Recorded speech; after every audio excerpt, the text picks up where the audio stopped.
নবীকে জবাই করবে। কয় বছরের যুবক? 27 বছরের যুবক নবীজিকে জবাই করার জন্য তরবারি নিয়ে দৌড়ায়। রহমতের নবীর চেহারাটা দেখা তরবারি ফালাইয়া রহমতের নবীর কাছে মাথা নত করে বলেন, ইয়া রাসূলুল্লাহ, দয়া করে আমাকে মাফ করে দেন, কালেমা রশি আমার গলায় পড়ায়া দেন। দেখছেন নি কারবা? তাকওয়ার মেডিসিনটা ঢুকছে আল্লাহর ভয়। এর মাঝে তো আরো ঘটনা আছে। মাঝখানে গিয়া কোরআন পড়ছে, বোনের বাসায় গিয়া তাহা মা আনজালনা আলাইকাল কুরআনা লিতাশকা। কোরআনের আগুনটা সিনাকে জ্বালায় ফেলছে। ওমর পাগল, 5 মিনিট আগে নবীকে জবাই করার জন্য রেডি।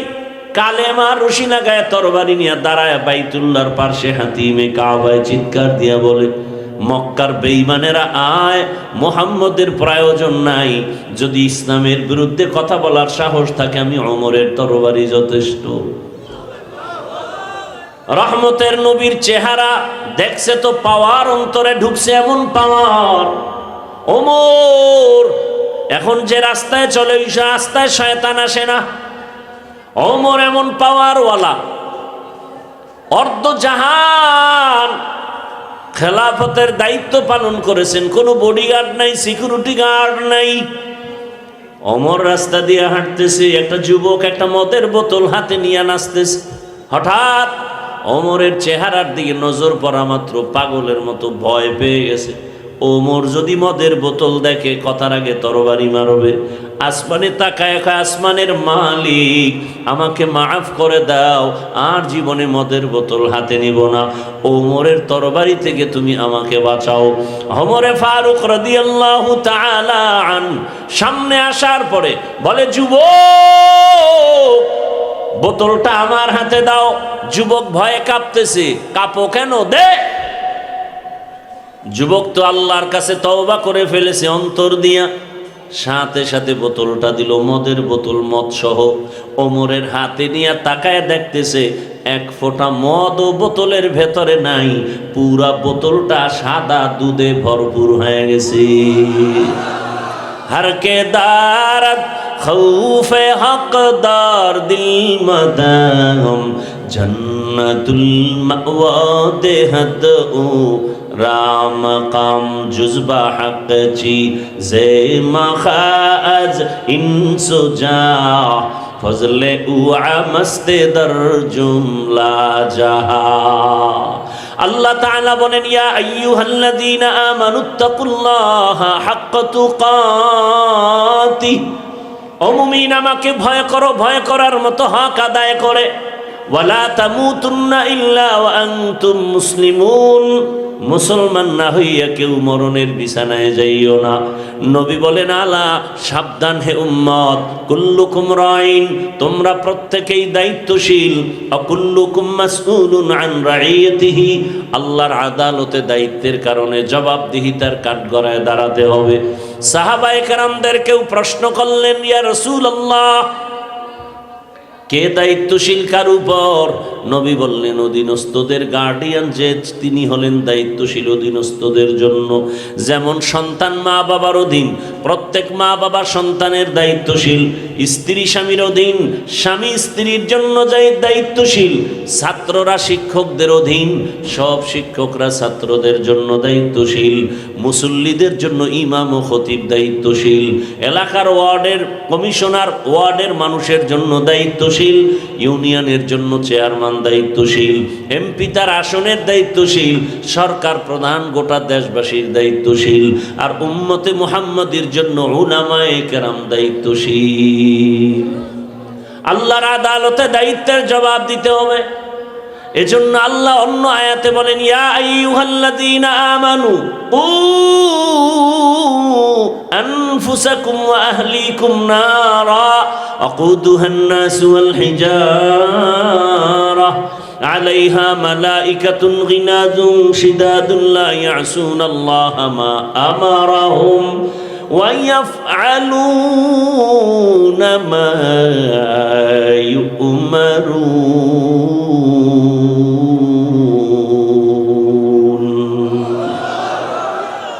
আল্লাহ বলেন মুমিনেরা জাহান্নামের আগুন থেকে আগে দায়িত্ব নিজেকে বাঁচাও, পরের দায়িত্ব আহালকে বাঁচাও। মা বাবা জাহান্নাম থেকে আগে নিজেকে বাঁচাবেন, পরের দায়িত্ব সন্তানকে বাঁচাবেন। শিক্ষক জাহান্নাম থেকে নিজেকে বাঁচাবেন, তারপরে ছাত্রকে বাঁচাবেন আহাল। যদি না বাঁচান তো ছাত্রর অন্যায়ের কারণে আপনাকে জাহান্নামে যেতে হবে, সন্তানের অপরাধের কারণে মা বাবাকে জাহান্নামে যেতে হবে। যদি দায়িত্বের অবহেলা থাকে, নিজে নামাজ পড়েন, সন্তানকে নামাজের দাওয়াত দেন না, নিজে পর্দা করেন, সন্তানকে পর্দার বয়ান দেন না, যে কারণে আপনার মেয়েটা বেপর্দায় রাস্তায় ঘুরে, স্ত্রী বেপর্দায় আড্ডা দেয়, এই জবাব আপনাকে দিতে হবে আল্লাহর আদালতে। দায়িত্ব পালন করবেন। স্বামী স্ত্রীকে জাহান্নাম থেকে বাঁচাবার আগে নিজেকে আগে বাঁচাবেন, স্ত্রীকেও বাঁচাবেন। জাহান্নাম থেকে বাঁচাবার সহজ কথা হলো গুনাহ থেকে বাঁচাও, এর নাম তাকওয়া। আল ইহতিরাজ আনিল মাসিয়া, আল্লাহকে ভয় করি জিকির করলে হবে না, গুনাহ থেকে বেঁচে থাকার নাম মূল তাকওয়া। এটা আল্লাহর আসল ভয়। ওয়া আম্মা মান খাফা মাকামা রাব্বিহি ওয়া নাহান নাফসা আনিল হাওয়া ফাইন্নাল জান্নাতা হিয়াল মাওয়া। আল্লাহর আদালতে দাঁড়িয়ে হিসাব দেওয়ার ভয়। দুনিয়াতে যারা গুনাহ থেকে নিজেকে বাঁচায় রাখবেন, আল্লাহ ওয়াদা করেছেন আমি তাকে বিনা হিসাবে জান্নাত দিয়ে দিব। আতিনা ফি দারে দুনিয়া না হাসান, আতিনা ফি দারে উকবা না হাসান, ইয়া গিয়াসাল মুস্তাগীসিন ইহদিনা লিফতিখারা বিল উলুমি ওয়াল গিনা। গুনাহ থেকে বেঁচে থাকার নাম তাকওয়া। এরে আমার কলিজার যুবক, পর্দার আড়ালের মা বোনেরা, বৃদ্ধ বাবাজি, আল্লাহর ভয় অন্তরে জমা করো। মিথ্যা কথা বলা হারাম কে না জানে, গালি দেওয়া হারাম কে না জানে, গীবত করা হারাম কে না জানে। কি আপনারা জানেন না? এরপরেও তো গালি দেন, এরপরেও তো গীবত, এরপরেও তো মিথ্যা। নামাজ বাদ দেওয়া হারাম কে না জানে, 5 ওয়াক্ত নামাজ ফরজ, শুধু তাই? আরে এক নামাজ নিয়ে বয়ান করলে রাত পার হয়ে যাবে। নবী বলেন বাইনাল আবদি ওয়া বাইনাল কুফরি তারকুস সালাহ, বেঈমান আর মুমিনের মাঝখানের পর্দার নাম হলো নামাজ। বেঈমানেরা নামাজ পড়ে না, মুমিনেরা নামাজ ছাড়ে না। ও যুবক বাবারা, তোমার মতো যুবক জেনারেল লাইনে স্কুলে পড়ে, কলেজে পড়ে, চাকরি করে, ব্যবসা করে, 5 ওয়াক্ত নামাজ পড়ে, সত্য কথার সাক্ষী দাও আছে না নাই? তোমার কপালে না জানি কার অভিশাপ লাগছে, তুমি পারো না কেন? তুমি নিজেরে গর্ব করো না? নামাজ না পড়েও ভালো আছে, কিসের ভালো আছে? তোমার মতো খারাপ দুনিয়াতে আছে কেউ? তোমার চেহারা আয়নার সামনে নিয়ে দেখছো আগের থেকে কতটা খারাপ দেখা যায়? 40 বছর পর্যন্ত যুবকের চেহারা নষ্ট হবে না, অথচ তোমার 25 থেকে 26, 27 বছরের কেন চেহারা ঝলসে গেল? চেহারা কেন দেখতে মজা লাগে না? চেহারায় কেন নূর নাই? সারা রাত দরওয়াজা জানালা বন্ধ করে মোবাইল হাতে নিয়ে কি পরিমাণ গুনাহ করো। রাইসুল মুফাসসিরিন আব্দুল্লাহ ইবনে আব্বাস রাদিয়াল্লাহু আনহু বলেন, গুনাহ করলে মানুষের নগদ শাস্তি 5টা। কয়টা? 1 নাম্বার, চেহারার নূর চলে যাবে, চেহারার আকর্ষণ থাকবে না, দেখলে মায়া লাগবে না। তুমি তো বয়ে বয়ে আশায় আছো, কত মাইয়া ঘুরে, তোরে জবাই করার জন্য ঘুরে রে বদমাস, আর তোরে ফকির বানাবার জন্য ঘুরে, তোর থেকে সব খাইয়া এরপরে দেখবি হিজরত করছে নাই। না না না না না, কেমনে এটা বিশ্বাস করি? 13 জিল কোরআন শরীফ লইয়া 13 বার কসম। হ্যাঁ, ওরে ভালো করে মনে রাখিস, তোর সিরিয়াল যত, তোর পেছনে যে মেয়ে ঘুরে ওর সিরিয়ালটাও তত। আল খবিসাতু লিল খবিসিন, তুই যেই নাম্বারের খবিস ওর, তোর ওই মাইয়াটাও সেই নাম্বারের খবিসা। তুই যদি 4 মাইয়ার উপরে হামলা করে 5ম মেয়েটার উপরে হাত লাগাও, ওই মাইয়া 4টা ছেলের উপরে হামলা করে 5ম ছেলে তোর উপরে হাত লাগাইছে। অবিশ্বাস করো? আল্লাহর কোরআন অবিশ্বাস করো কেন? তোর চরিত্র যেমন ওই মাইয়ার চরিত্র তেমন, কোনো ডিফারেন্স নাই। এবার তোর কপালে বিয়া নাই, এই যুবকেরা, কি নাই? নাই নাই নাই। যদি থাকে বিয়া তো বউ নাই, কি নাই? জল্লাদ। কয় মাইয়ার জীবন নষ্ট করছো, 1 মাইয়া আসবে জল্লাদ হইয়া, এবার জনমের তলে 14 পুরুষের জাল মিটাই দিবে, কত ধানে কত চাল। এবার বুঝে লও। আল্লাহ হেদায়াত দান করেন। ও আমার যুবক বাবা, বেয়াদবি ক্ষমা চাই, রাগ করিও না রে যুবক। আমি কাউকে দূরে সরাবার জন্য আসি নাই, বুকে লাগাবার জন্য আসছি, আমি পাও ধরার জন্য আসছি। আমারে 200 হাতের একটা তার লাগায় মাইকের ফোন কানে দে, আমি মাঠে মাঠে পাও ধরবো আর বয়ান, মুখে মুখে বয়ানও করবো, পাও ধরবো।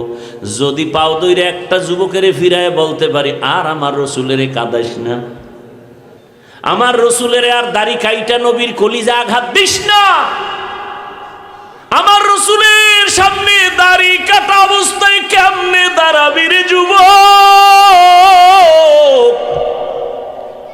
আমার রসুলের সামনে কেমনে দাঁড়াবি দাড়ি ছাড়া? লজ্জা কি লাগবে না? কেমন আশেকে রসুল হইছ? আশেক হবি তো 1000 বছরের পরের কথা, তুই মুসলমান হইছ কিনা হিসাব কর। নামে মুসলমান হলে কোনো কাম হবে না। এই মুসলমানের মধ্যেই তো রসুল বলে গেছেন 72 দল জাহান্নামে যাবে আর মাত্র 1 দল জান্নাতে যাবে। যারা নবীর আদর্শ মানবে, সাহাবাদেরকে মানবে, এই আদর্শওয়ালারাই শুধু জান্নাতে যাবে। অতএব যারা সাহাবাদের মানে না, নবী নবী নবী নবী করে, এরাও জাহান্নামীদের 72 দলের অন্তর্ভুক্ত হবে। তুমি আশেকে রসুল দাবি করো রে বাবা, আমার রসুলের আশেক তো কোনোদিন দাড়ি কাটতে পারে না, নামাজ ছাড়তে পারে না, মা বাবার সাথে বেয়াদবি করতে পারে না। আমার রসুলের আদর্শ কি? মায়ের সাথে, বাবার সাথে, বাবা তো নাই। রসুলের আদর্শ শিশুদের সাথে, প্রতিবেশীর সাথে। রসুলের আচরণ কেমন? কেমন নবী চিনো না, ওই রসুলকেও চিনো না, সাফাবাজি করো আশেকে রসুল। যেই রসুলের হায়াতে কোনোদিন কাউকে একটা গালি দেন নাই, তোমার জবানে কেন গালি আসে রে বাবা? যেই নবী হায়াতে কোনোদিন একটা মিথ্যা কথা বলেন নাই, তুমি কেন মিথ্যা কথা বলো মায়ের সাথে, বাবার সাথে, বন্ধুর সাথে, আপনজনের সাথে? এখনো সময় আছে, তওবা করো। তোমার মতো যুবক স্কুলে পড়ে, কলেজে পড়ে, রাস্তায় গাড়ি চালায়, নামাজ ছাড়ে না। তোমার মতো যুবক র্যাব, আর্মি, পুলিশ, বিডিআরের চাকরি করে, নামাজ পড়ে, দাড়িওয়ালার অভাব নাই। বলো তুমি কেন পারো না রে বাবা? আল্লাহর ভয় তোমার অন্তরে নাই, মরণের চিন্তা নাই। কয়দিন? বাসের নিচে যুবকের লাশ, গাড়ির নিচে যুবকের লাশ, পানির মধ্যে যুবকের লাশ, ঘুমের বিছানায় যুবকের লাশ। মাওলায় যদি সজাগ করে না দেয়, এক ঘুমে তোর চির ঘুম হয়ে যাবে রে বাবা। চোখের সামনে কত বন্ধু হারায় ফেললাম, এই জীবনে কত যুবকের জানাজা পড়াইলাম। এখনো সময় আছে, তওবা করো। মনটাকে একটা কথাই বুঝায় বলো, আরে তোমার মতো আমার মতো যুবক যদি ইংরেজি, ইংলিশ লাইনে, জেনারেল লাইনে লেখাপড়া করিয়া ওই চাকরি করে, নামাজ পড়ে, ব্যবসা করে, নামাজ পড়ে, নদীতে মাছ ধরে, নামাজ পড়ে, কৃষিকাজ করে, নামাজ পড়ে, তুমি কেন পারবা না রে বাবা? এখনো সময় আছে, তওবা করে নেও। আর দাড়ি কাটবা না, নামাজ ছাড়বা না। আরে মনের একটা শখ লাগে, কেমন কেমন জানি ভালো লাগে, তা অনেক শখ মিটাইছো না? পার্কে তো কম যাও না, এবার ফিরে যাও, তওবা করো। দাড়ি তো কম কাটো না, এবার তওবা করো না, আর কাটবো না। বেপরদার আড্ডা তো কম দাও না, গান বাজনা তো কম করো না, এখন তওবা করো। আল্লাহর কাছে মনটাকে ঘুরে বলো, হে আল্লাহ, জীবনে কতবার দাড়ি কাটলাম, নামাজ ছাড়লাম, বেপরদায় চললাম, মা বাবার সাথে বেয়াদবি করলাম, আজ থেকে তওবা করে ফেললাম, আর নবীরে কাদায় দাড়ি কাটবো না, নামাজ ছাড়বো না, বেপরদায় চলবো না। মা বাবার দোয়া নিয়া, শিক্ষকের দোয়া নিয়া, উলামায়ে কেরামের দোয়া নিয়া, নবীজির আদর্শ অনুযায়ী জীবনটাকে চালাবো। পর্দার আড়ালের আম্মা জানেরা, বোনেরা, আপনার মতো কত মা, কত বোন এই এলাকায় আছে, পর্দা করে, নামাজ পড়ে, স্বামীর মাল হেফাজত করে, মোবাইলে সময় নষ্ট করে না। আম্মা জানেরা, আপনারা কেন পারবেন না? আপনার কি সন্তানের ভবিষ্যৎ নিয়ে ভাবেন না? আপনার আদর্শ খারাপ হলে সন্তানের ভবিষ্যৎ খারাপ হয়ে যাবে। আরে আপনি তো এমন মা বাবা হবেন, সন্তান যেন আপনাকে দোয়া করে যে আমার মা, আমার বাবা কোনোদিন নামাজ ছাড়ে নাই, আমার মা বাবা কত ভালো মানুষ, কোনোদিন আমার বাবা বেগানার দিকে তাকায় নাই, আমার মা কোনোদিন বেগানা না পুরুষের দিকে তাকায় নাই। সন্তান গর্ব করে বলবে, আমার মা বাবা কত ভালো, আমার মা কোনোদিন বাবার সাথে গালাগালি আর ঝগড়া করে নাই, আমার বাবাও আমার মায়ের সাথে খারাপ আচরণ করে নাই। এমন মা বাবা কি হইতে মনে চায় না? সন্তান গর্ব করবে, সন্তান আপনার জন্য কলিজা ভরে দোয়া করবে। সন্তান যদি টের পায় যে আমার মা বাবায় মোবাইলে গুনাহ দেখে, বেগানা দেখে, নাটক দেখে, ওই সন্তানকে আর কোনোদিন কন্ট্রোল করতে পারবেন না রে মা। ওই সন্তান মনে মনে ঘৃণা করবে মাকে, বাবাকে, যে আমি খারাপ, তোমরা কেন বলো? আসলে তো তোমরাও আমার চেয়ে কম খারাপ না। তোমরা যদি ভালো হইতা তো আমি এমন খারাপ হতাম না। ও আব্বা জানেরা, আম্মা জানেরা, তওবা করেন। আপনার আদর্শ দিয়া যেন সন্তান গর্ব করে সমাজে চলতে পারে। মানুষ যেন না বলে তোর বাপ বেশি ভালো ছিল না, মহিলারা যেন না বলে তোর মা তেমন আদর্শওয়ালা ছিল না, স্বামী থাকতো বিদেশ, আর হাজীগঞ্জের মার্কেট একটাও ঘোরা বাদ নাই তোর মায়ের। এরম মা আছে না নাই? সন্তান থেকে বরদোয়া আসতেছে, ধিক্কার আসতেছে মা তোমার উপরে, সন্তান গর্ব করবে সেই রাস্তা নাই। মানুষ জানে সবাই এই মহিলাটা মার্কেটে মার্কেটে ঘুরে আড্ডা দেয়, মোবাইলে গুনার কথা বলে, বেগানার সাথে, ভিন পুরুষের সাথে। সন্তান ধিক্কার জানায়, কোনোদিন এই মাকে সন্তান মানতে চাইবে না। এখনো সময় আছে আব্বা জানেরা, অনুরোধ করে বলছি, স্বামীটাও ভালো আদর্শ নিয়ে চলেন, স্ত্রীকেও আদর্শের মধ্যে রাখেন। সন্তানের ভবিষ্যৎ চিন্তা করে এখনো সময় আছে, তওবা করেন, আর বেপরদায় চলবেন না, আর মোবাইলে সময় নষ্ট করবেন না, নামাজ ছাড়বেন না। আদর্শ মা হবেন, আদর্শ বাবা হবেন, আদর্শ শিক্ষক হবেন, আদর্শ ভাই হবেন।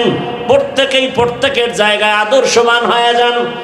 আদর্শ ইমাম, আদর্শবান একজন খতিব, আদর্শবান একজন মানুষ হতে পারলে মানুষ দেখে দেখে দোয়া করবে। আল্লাহর কাছে তওবা করেন, এখনো সময় আছে। যাদের অন্তরে তওবার নিয়ত নাই তাদের কাছে আমার কিছু বলার নাই। যাদের নিয়ত আছে যে মরিয়া গেল আর দাড়ি কাটবো না, নামাজ ছাড়বো না, বেপরদায় চলবো না, মা বাবার দোয়া, শিক্ষকের দোয়া, উলামায়ে কেরামের দোয়া নিয়া নবীজির তরিকা মেনে চলবো, তওবা করার মতো যদি কারো অন্তর তৈরি হয়, মুনাফিকি না থাকে, নবীর আদর্শ মেনে চলার নিয়ত যাদের আছে, দুটো হাত আমার আল্লাহকে দেখাইয়া দেই। আয় আল্লাহ, হাতগুলো কবুল করে নেন, তওবা কবুল করে নেন, তওবার উপরে মজবুত হইয়া চলার মতো তৌফিক দান করেন, আমিন। কামা ফাদ্দালা মাকানান আলা মাকান ওয়া ইনসানান আলা ইনসান। ونشهد أن لا إله إلا الله وحده لا شريك له لا ضد له ولا ند له ولا مثل له ونشهد أن سيدنا وسندنا وحبيبنا وحبيب ربنا وطبيبنا وطبيب قلوبنا ومولانا محمدا عبده ورسوله. اللهم صل على محمد النبي الأمي وعلى آله وسلم تسليما. وبعد، فأعوذ بالله من الشيطان الرجيم.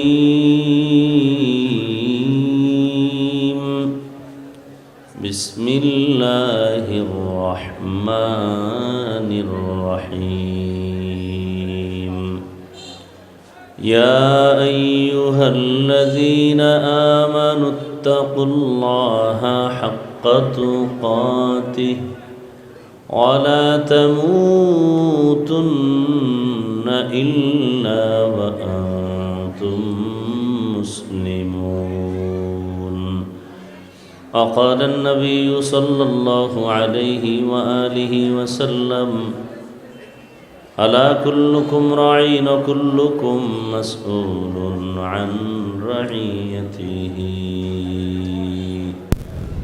صدق الله مولانا العظيم وصدق رسوله النبي الأمي الكريم، ونحن على ذلك من الشاهدين والشاكرين والذاكرين، والحمد لله رب العالمين. سبحانك لا علم لنا إلا ما علمتنا إنك أنت العليم الحكيم. رب اشرح لي صدري ويسر لي أمري واحلل عقدة من لساني يفقه قولي. درفشانی نے تیرے قطروں کو دریا کر دیا،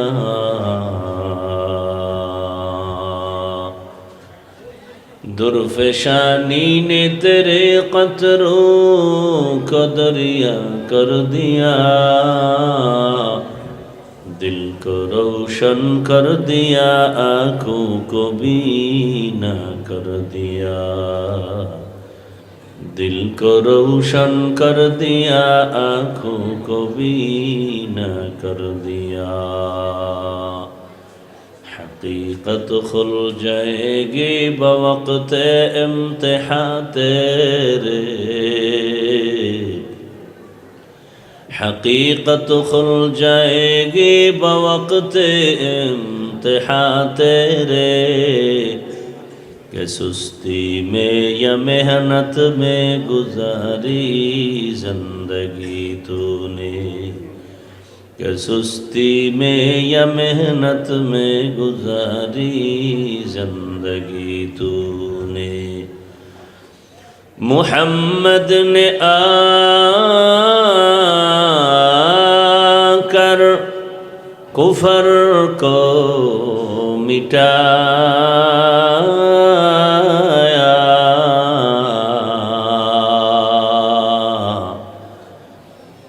محمد نے آ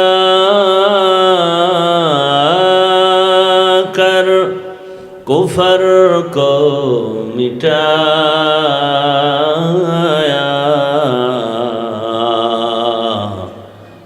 کفر کو مٹا کر صداقت بتایا، کفر کو مٹا کر صداقت بتایا. রিভাবটা একটু বাড়াও, আর স্ট্যান্ডটা একটু উঠাও তো করে।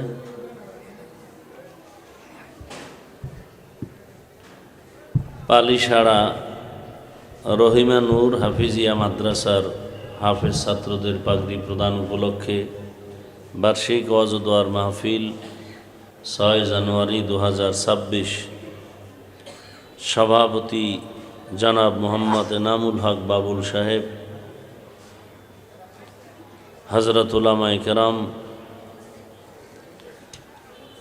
বিভিন্ন এলাকা থেকে আগত আল্লাহ পাকের আশিকিন, জাকিরিন, শাকিরিন, মুহিব্বিন, মুরব্বিয়ান এজম, কলিজার টুকরা আমার সমবয়সী যুবক বন্ধুগণ, স্নেহের ছোট ভাই, পর্দার আড়ালে মা বোনেরা, আল্লাহ পাকের দরবারে শুকর যে আল্লাহ আমাদেরকে সুস্থ রেখেছেন, আলহামদুলিল্লাহ। জীবনের এক অমূল্য সম্পদ আমাদের সুস্থতা। টাকা পয়সা, বাড়ি গাড়ি সব কিছু থাকলেও যদি অসুস্থ হয়েই থাকা যায়, এই জীবনের কোনো মূল্য নাই। এই মোবাইলওয়ালারা, আমি মোবাইল পছন্দ করি না, এবং প্রত্যেক বয়ানেই যদি বলতে হয়, এখানে মোবাইলের কোনো কাম নাই।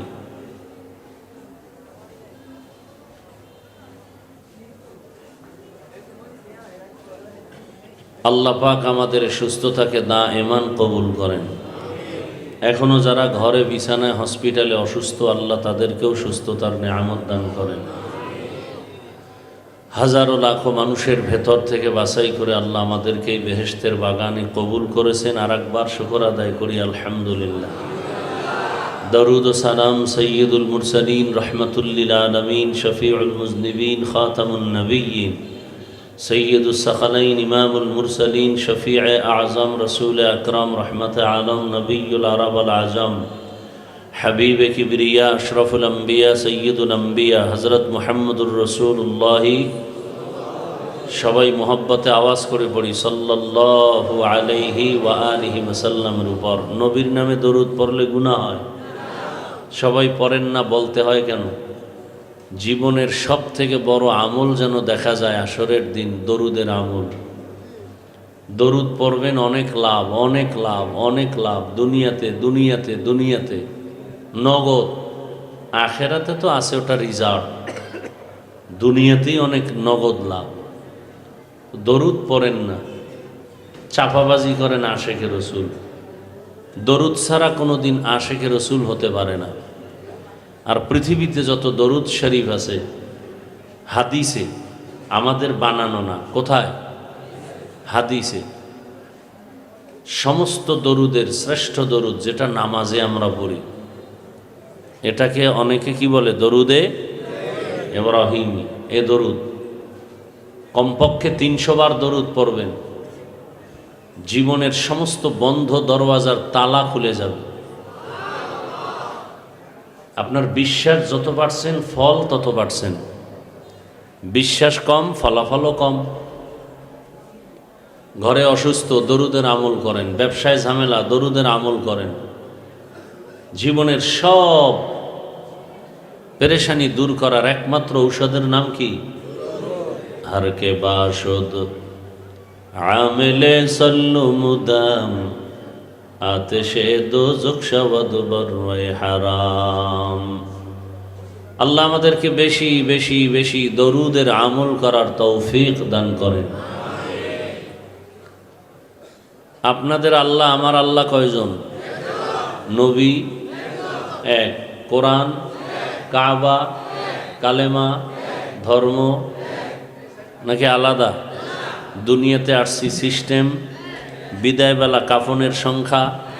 আপনাদেরও 3 খান, আমারও 4 খান, না সবার 3? মহিলাদের 5টা, কালারগুলো আলাদা হবে। আমাদের হুজুরদের কাফনের কালার আলাদা, আপনাদেরটা আলাদা, সব এক। কাফনের ভেতরে শুধু ঢুকলেই উপরে লিখে দিবে পীর সাহেবের লাশ, কোটিপতি এমপির লাশ। কে ধনী, কে গরিব, কে ফকির, কে শিক্ষিত, কে অশিক্ষিত, কে ইমাম, কে মুক্তাদি, কে ডাক্তার, কে রোগী। কাফনে ঢুকলে সব মাস্তানি শেষ, কবরে যাওয়ার আগেই শেষ। কাফনে ঢুকছে, এখন এটা ফকির না ধনী, গোলাম না চাকর না মালিক, কোনো ভেদাভেদ। কবরের সাইজ একটু আলাদা হবে, ধনীদের কবর একটু বড় হবে, গরিবের কবর ছোট হবে, না সব এক? এক। কবরে রাখিয়া সব যাওয়ার পরে প্রশ্ন কয়টা? তাও কি আলাদা, না সবার জন্য এক প্রশ্ন? কথা বুঝতেছেন তো? আল্লাহ এক, নবী এক, কোরআন এক, কাবা এক, ধর্ম এক, কালেমা এক, কাফন এক, কালার এক, কবর এক, প্রশ্ন এক। টুপি কেন আলাদা?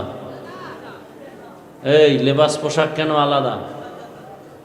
হয়তো সব দাড়ি বিহীন থাকেন, আমরাও দাড়ি ফেলে দেই। আর যদি কোন না দাড়ি রসুলের আদর্শ রাখতেই হবে, তো সব দাড়িওয়ালা হয়ে যান।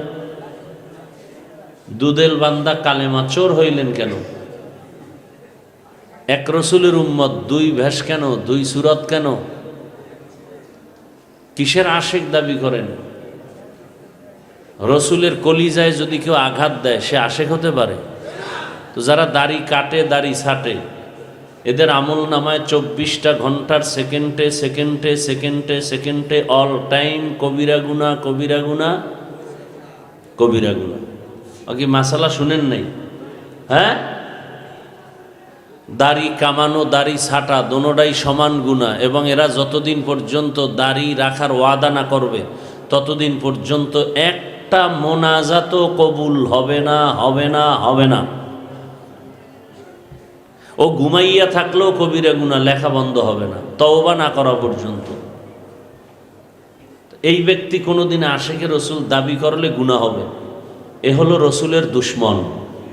যাদের দাড়ি নেই তারা রসুলের কোনোদিন আশেক হতে পারে না, সম্ভব না। বরং রসুল হুসাইন আহমদ মদনী রহমতুল্লাহ আলাই, আওলাদে রসুল, কোনোদিন দাড়িবিহীন লোক যারা কাটে এদের সাথে সালাম বিনিময় করতেন না, যে তুই রসুলের দুশ্মন, রসুলের কলিজায় আঘাত করো, তোর সাথে কিসের সালাম? আওলাদে রসুল মদনী রহমতুল্লাহ আলাই। আমাদের ইমান যেমন, পাওয়ারও তেমন। নামাজও পড়ি, মিথ্যা বলি, নামাজ পড়ি, ঘুষ খাই, নামাজ পড়ি, সুদ খাই, নামাজ পড়ি, মানুষকে ধোঁকা দেই। আপনাদের এটা কোন থানা? এই থানায় বোধহয় সুদখোর নাই, আর সুদখোরের ব্যাপারে কোরআনে কোনো বয়ান নাই। তাহলে কোরআনের ভিতর দিয়ে বয়ান করলে তো সুদের বয়ান করতেই হবে, ঘুষের বিরুদ্ধে বলতেই হবে, চান্দাবাজ ধান্দাবাজের বিরুদ্ধে বলতে হবে, বেনামাজির বিরুদ্ধে বলতে হবে, খুনি ধর্ষকের বিরুদ্ধে বলতে হবে। কি পৃথিবীতে সব থেকে দামি জায়গা মসজিদ, এটা কি আজকে নতুন শুনছেন? এর থেকে দামি জায়গা আর আছে কোনোটা? যেখানে মানুষ বিড়ি টানলো ওখানে গিয়ে ফালায় দেয়, কথা ঠিক? কিন্তু সেই জায়গার দায়িত্ব সুদখোর হয় কিভাবে? এই আশেকে রসুলেরা, পৃথিবীর শ্রেষ্ঠ ঘর আল্লাহর ঘর মসজিদের দায়িত্বশীল সুদখোর হয় কিভাবে? যেই সুদখোর 24টা ঘন্টার প্রতিটি সেকেন্ড ওর গর্ভধারিণী মায়ের সাথে জিনার গুনাহ হয় 24 ঘন্টা, সে মসজিদের দায়িত্ব নেয় কিভাবে? কয় যে কেমনে নেয় বুঝি না, তবে ওই একটু দুর্বলতা আমগো আছে মুসল্লিদের। ভোটের আগের রাত্রে যে পায়খানা খাইছি তার পকেট থেকে,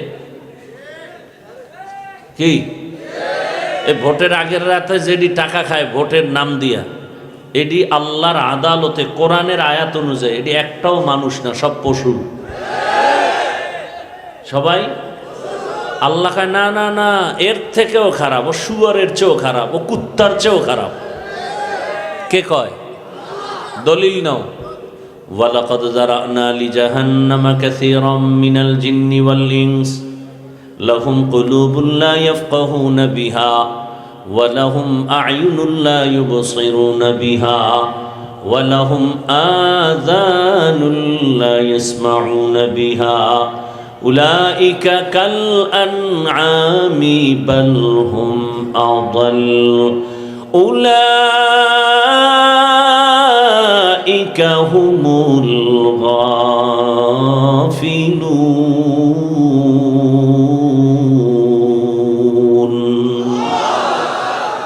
সূরা আরাফ 9 পারা।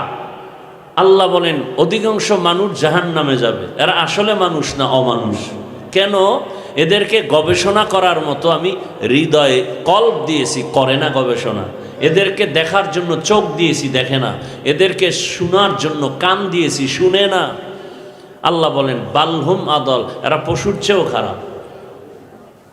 আপনারা হাজীগঞ্জ বাজারে যাবেন, একটা ভালো মুরগি কিনতে গেলে 800 থেকে 1000 টাকা। সত্য কথা মানেন আর না মানেন, সাপোর্ট দিয়েন। একটা ছাগল, ভালো ছাগল কিনলে কত বলে না? 15 থেকে 20,000। একটা গরু কিনলে 1 লাখ প্লাস। আর আমার সোনার বাংলার আশরাফুল মখলুক আশেকে রসুল, এরা ভোটের আগে বিক্রি হয় মাত্র 500 টাকা। তাহলে ওটা ছাগলের চেয়ে খারাপ, ওটা গরুর চেয়ে খারাপ, ওটা পশুর চেয়ে খারাপ। এটা একটা মুরগি কিনতে 1000 টাকা, তুমি 500 টাকায় বিক্রি হয়ে গেছো না? আল্লাহ হেদায়াত দান করুন। রাগ করতেছেন? রাগ করলে লাভ কি? কোনো লাভ আছে? কেমনে কেমনে আল্লাহ আপনাদের এখানে নিয়ে আসছে, তাও বাজারে গেল 10 মিনিট বয়ে রইলাম। অটোওয়ালারা অটো থুইয়া সব সাইডে দাঁড়ায় রয়েছে। এরা কি আমার সাথে কোনো দুশ্মনী করলো কিনা তাও জানি না। গাড়িটা আটকায় ডাইনে বামে উল্টা পাল্টা, 10টা মিনিট ওখানে গেল, অথচ ড্রাইভার কেউ বাড়ি যায় না, ওখানে খাড়াই খাড়ে তামসা দেখে। আফসুস, মাত্র কয়েকদিন আগে তারিখটা সুযোগ নাই, খালেদ সাইফুল্লাহ আইয়ুবী সাহেব এখানে আসছিলেন মনে হয় না? খুব অনুরোধ করছেন, হাজী সাহেবের কথা বলছেন, আমার মাদ্রাসায় তিনি গেছিলেন। তো অনেক কষ্টের মধ্য দিয়েও গতকালকে ছিলাম রাজশাহী, আরও 2টা প্রোগ্রাম, আস্তে আস্তে টাইম লস হয়ে গেল। তো যাই হোক, আমি আপনাদেরকে জান্নাতে নিতে চাই, আমিও যেতে চাই। এই আবেগ নিয়ে, ভালোবাসা নিয়ে কথা বলতেছি। আমি কোনো দলের পক্ষে আসি নাই, কোনো ব্যক্তির গোলামি করতেও আসি নাই। আমার জীবনের মূল ইসলাম, আমার জীবনের মূল কোরআন হাদিস, আমার জীবনের মূল আল্লাহ এবং রসুল। আমি রসুলের প্রিয় আশেক হতে চাই, ভুয়া আশেক হতে চাই না। রসুল দাড়ি কাটলে খুশি হয়, একটা দলিল দিয়ে আমি দাড়ি কেটে ফেলবো। রসুল বিড়ি টানলে খুশি হয়, একটা প্রমাণ দাও আমিও বিড়ি টানবো, আল্লাহর কসম। যদি বলো না তো ছেড়ে দাও। আর না হয় তুমি মদিনার রসুলের আশেক দাবি না কইরা তুমি অন্য লাইনে চলে যাও। ইসলাম বাই ফোর্স না বাই চয়েস। আল্লাহ হেদায়াত দান করুন। আল্লাহ এলাকাবাসীকে কবুল করেন। মাদ্রাসা কই? এটা মাদ্রাসা বিশাল, পুরো আটকাই থুইছেন পর্দা দিয়ে। আল্লাহ কবুল করেন। এটা কি? মসজিদ, মাশাআল্লাহ। রাস্তাটাও খুব সুন্দর, আসতে ওখানেও দেরি হইল। আর দেশে তো এখন অভিভাবক নাই, এ কারণে কুত্তা মরলে বিচার হয়, হাতির গলায় ছুরি মারলে বিচার হয় না। আল্লাহ হেদায়াত দান করুন। বিচার হবে কিভাবে? কে করবে বিচার? আর বিচার চায় কারা? নাই তো। গোপনে মুসাফা করলে সব ঠান্ডা, শেষ। একমাত্র তোমাদের লাইনের যুবকটা প্রমাণ করে দিল, টাকা দিয়ে সবাইরে কিনতে পারো, আমি হাতিকে কিনা যাবে না।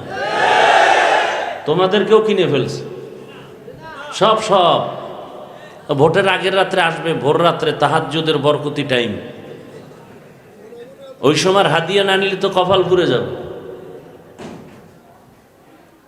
আল্লাহ হেদায়াত দান করুন।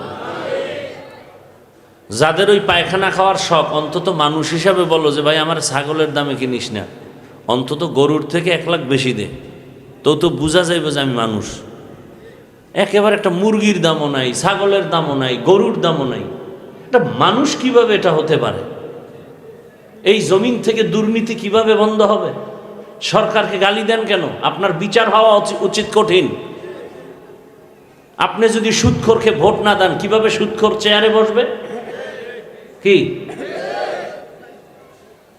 আল্লাহ হেদায়াত দান করুন। যার দ্বারা দেশের উপকার হবে, জাতির উপকার হবে, ইসলামের, এমন এক ব্যক্তিকে সহযোগিতা করবেন। সহজ কথা, আমাদের কাছে 13 জন প্রার্থী ভোট দোয়া চায়, 13 জন পাশ করবে?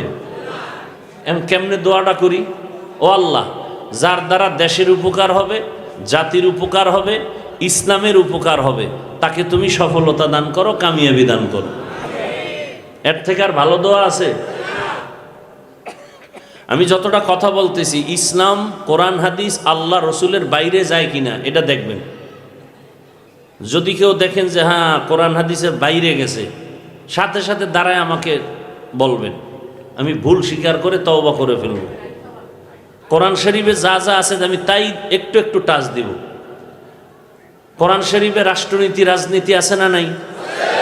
যদি কেউ বলেন নাই, তাহলে বোঝা গেল কোরআন শরীফ সব দিক থেকে পাওয়ারফুল হলেও রাষ্ট্রনীতির বেলায় কোরআন শরীফ দুর্বল। আমি ওই দুর্বল কোরআন মানি না। আমার কোরআন পাওয়ারফুল এবং পারফেক্ট। পৃথিবীর সব নীতি আছে, রাষ্ট্রনীতি থাকবে না কেন? কি সুলাইমান নবী রাষ্ট্র পরিচালনা করেন নাই? গোটা দুনিয়া। বাদশাহ জুলকারনাইন গোটা দুনিয়া। ইউসুফ নবী মিশরের অর্থমন্ত্রী ছিলেন। ঘটনা কোরআনে আছে না? অস্বীকার করবেন কেন? মানেন না সেটা ভিন্ন, আপনি রাজনীতি ইসলামেরটা করেন না। অনেকে আছে না নামাজ পড়ে না, তার মানে কি সে নামাজ পছন্দ করে না? যদি এমন হয় যে হ্যাঁ পছন্দ করে না, তাকে আর সালাম দেওয়া জায়েজ নাই, গুনাহ হবে, সে মুমিন নাই, বেঈমান হয়ে গেছে। নামাজ পড়েন না এক বিষয়, আর নামাজকে পছন্দ করেন না এটা আলাদা বিষয়। নামাজ না পড়লেও তার ঈমান থাকবে, নামাজকে পছন্দ করি না বললেই সে বেঈমান হয়ে যাবে। পর্দা করেন না, ঈমান আছে, যদি বলেন পর্দা পছন্দ করি না, বেঈমান। বিয়া করে থাকলে বউ তালাক, কারণ মুমিন আর বেঈমানের সাথে বিয়া থাকে না। দাড়ি রাখেন না, কোনো দ্বন্দ্ব নাই, আপনার ঈমান আছে, রাখবেন, মনে আশা আছে। যদি বলেন দাড়ি পছন্দ করি না, সাথে সাথে বেঈমান। তাহলে না রাখা আর পছন্দ না করা কি এক নি? হ্যাঁ, খুব খেয়াল করবেন। আপনাদের সাথে আমার দুশ্মনী নেই, কারো দুশ্মনী নেই। ওলামায়ে কেরাম চায় বুকে লাগাতে, ওলামায়ে কেরাম চায় আমরা সব একসাথে জান্নাতে যাব। ও যুবক, তোমার রক্ত কি এখনো গরম হয় নাই? তোমার জাতি ভাই জীবনকে বিলীন করে দিয়ে গোটা দুনিয়াটাকে গরম করে গেল। রাস্তা দিয়ে হাঁটে আর মানুষ এসে এসে মোহাব্বতে টাকা দেয়। এই যুবক দেখছো? 50,000 টাকার বান্ডিল। মরণের পরে অ্যাকাউন্ট চেক করা হলো, কোটি কোটি টাকা আসছে। তোমরা সাক্ষী দাও, আমি তো ওই জগতে নাই, তোমরা আসো। তোমাদের মোবাইল হলো জীবনের আপন, মা বাবার থেকেও আপন, জীবন থেকেও আপন। বলো তো ওই ছেলেটা কোনোদিন কি লাইভে এসে টাকা চাইছে? সেও যুবক, আর তোমার চরিত্র কত খারাপ। তুমি সারা রাত মোবাইলে আকাম করার জন্য এমবি লাগবে, সেই এমবির টাকা কোথায়? মায়েরটা চুরি করলা, বাবার টাকা চুরি করলা। তোমার চরিত্র কতটা নিকৃষ্ট, কতটা খারাপ। তোমাকে এই কথাগুলো মাও বলতে ভয় পায়, যদি মাকে মারো। তোমার চরিত্র এত খারাপ যে মা তোমাকে ভয় পায়। আবার তুমি বেয়াদবের মতো গর্ব করো বন্ধুদের সাথে, জানো আমার মা বাবা আমাকে খুব ভয় পায়। সি, ধিক্কার তোর কপালে। মা বাপ ওই সন্তানকে ভয় পায় যেই সন্তান সমাজের চূড়ান্ত চরিত্রহীন এবং বেয়াদব। একটা শিক্ষক ওই ছাত্রকে ভয় করে যেই ছাত্র পুরা প্রতিষ্ঠানের মধ্যে চরিত্রহীন এবং বেয়াদব। চরিত্রহীন আর বেয়াদব ছাড়া কোনো সন্তানকে মা বাবা ভয় করতে পারে না, বরং মা ভালোবাসা দিয়ে কপালে চুমা খাবে। তোকে ভয় করবে কেন? তোর চরিত্র খারাপ, তুই চরম বেয়াদব। এ কারণে মা বাপ ভয় পায়, কথা বলে না, ঠেকলে দুই একটা বলে। আর তুই গর্ব করো বন্ধুদের সাথে, আমার আম্মা আমাকে ভয় পায়। ওই মা বাবা চায় কি জানো? ও আল্লাহ ওরে হেদায়েত দাও, না হয় যেন শুনিও চাকার তলে ঢুকে গেছে। কারণ তোর কারণে মা সমাজে মুখ দেখাতে পারে না। মানুষকে আপনার অমুক ছেলে আপনার, বাবা চুপ হয়ে যায়। ছেলে অমুক জায়গায় একটা মেয়ের চরিত্র নষ্ট করছে, অমুক দোকানে ডাকাতি করেছে, অমুক মুরব্বির সাথে বেয়াদবি করেছে। মা বাবা লজ্জায় মুখ দেখাতে পারে না, আফসোস। অথচ গোটা দুনিয়া তোমার দিকে তাকিয়ে আছে। যুবকরা নেতৃত্ব দিবা গোটা দুনিয়া, তোমার আদর্শে গোটা দুনিয়া আলোকিত হবে, দেশ আলোকিত হবে, সমাজ আলোকিত হবে। একজন ব্যক্তি ডাক্তার জাকির নায়ক, গোটা দুনিয়াবাসী তার জন্য পাগল। কেন? টাকার গরমে, ক্ষমতার গরমে? একমাত্র সুন্দর চরিত্র আর নৈতিক আদর্শের কারণে। তোমার মধ্যে এটা তো আছে, তুমি নিজ হাতে কেন মোবাইল হাতে নিয়ে নষ্ট করো? কেন নষ্ট করো? তুমি ৫-৭টা বছর মোবাইল পানিতে ফেলে প্রতিজ্ঞাবদ্ধ হও, লেখাপড়া করে doctor, professor, engineer, OC, DC, SP হয়ে দাঁড়াও, টাকার পিছে ঘুরো, গোটা দুনিয়ার টাকা তোমার পেছনে আসবে আর কদম চুমবে, দুহাত দিয়া টাকা নিয়ে শেষ করতে পারবা না। লিখে রাখো, তবে চরিত্র সুন্দর লাগবে। তুমি যত বড় লেখাপড়া করনেওয়ালা হও, মা বাবার বরদোয়া থাকলে খোদার কসম মরার আগে পঙ্গু হয়ে মরবি। শিক্ষকের বরদোয়া থাকলে জিন্দেগি কোনোদিন সফল হবে না। ওলামায়ে কেরামের বরদোয়া থাকলে জীবন কোনোদিন সফল হবে না। সুন্দর চরিত্র নিয়ে কাজের মহিলার বাচ্চাও যদি হয় লেখাপড়া করে দাঁড়াতে পারো, গরিব, গোটা দুনিয়ার মানুষ তোমাকে মাথায় নিয়ে সম্মান করবে শুধু চরিত্রের কারণে। টাকা দেখবে না, মা বাপ দেখবে না, দেখবে তোমার চরিত্র। গোটা দুনিয়া পাগল করে ফেলবে।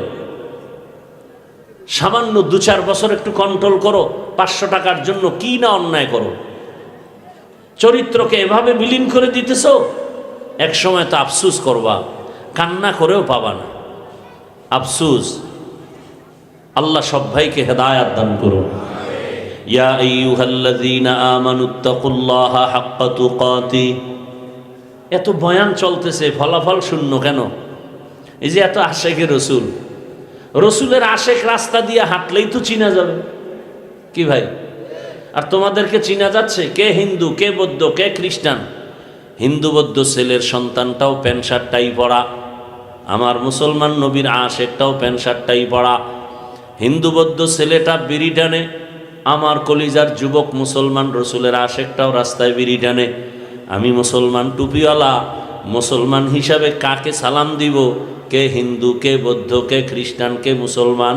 ল্যাংটা না করা পর্যন্ত পরিচয় পাওয়া যাবে না যে এটা হিন্দু, এটা মুসলমান। তুকু যাও সুন্নতে আহমদ কুজা, তুকু যাও সুন্নতে আহমদ কুজা, বা মুহাম্মদ কৈবুয়দ নিসবতরা, মান আহাব্বা সুন্নতি কৌলে রসুল, মর্দায়ে কানা মাই হাম কুন কবুল। আল্লাহ তাআলা বলেন কোনো বয়ান কাজ হবে না, কোনো বয়ানে। আরে আমি হাফিজুর রহমান কেন, মক্কা মদিনার ইমাম কেন, স্বয়ং রসুল বয়ান করে তাতেও কাজ হয় না। যেই রসুলের চেহারাটা একবার দেখলে জাহান্নামের আগুন হারাম, যেই রহমতের নবীর চেহারা দেখলে পেটের ক্ষুধা থাকে না। কেমন আমার মায়ার নবী, যার শরীর মোবারকে মশা মাছি পড়ে না, হারাম। রহমতের নবী যেখানে কদম রাখেন ওখান থেকে মিশকের ঘ্রাণ। ওই রসুলের চেহারা দেখার পরে যেই বেঈমান কালেমা পড়ে না, 13টা বছর দেখলো, বয়ান শুনলো, একই দস্তারখানে খাইলো, এরপরও কালেমা পড়ে না। আবু জাহাল নামের বেঈমান কত খারাপ। আল্লাহ কয় একটা মেডিসিন যদি না থাকে, আব্দুর রহমান, আব্দুল করিম, হাফিজুর রহমান আর মক্কা মদিনার ইমামের বয়ান কেন, রসুলের বয়ানেও কাজ হবে না। ওই মেডিসিনের নাম হলো তাকওয়া। हर के दारद खौफे हकदार दिल मदाम, जन्नतुल मअवा देहत ओ राम काम जुज़बा हक ची, जे मखाज इंसुजा फजले उ आमस्ते दर जुमला जहा। 13 বছর বয়ান শুনে কালেমা পড়ে না, কি নাই? কি নাই? তাকওয়া নাই। আর অন্যদিকে 27 বছরের যুবক তরবারি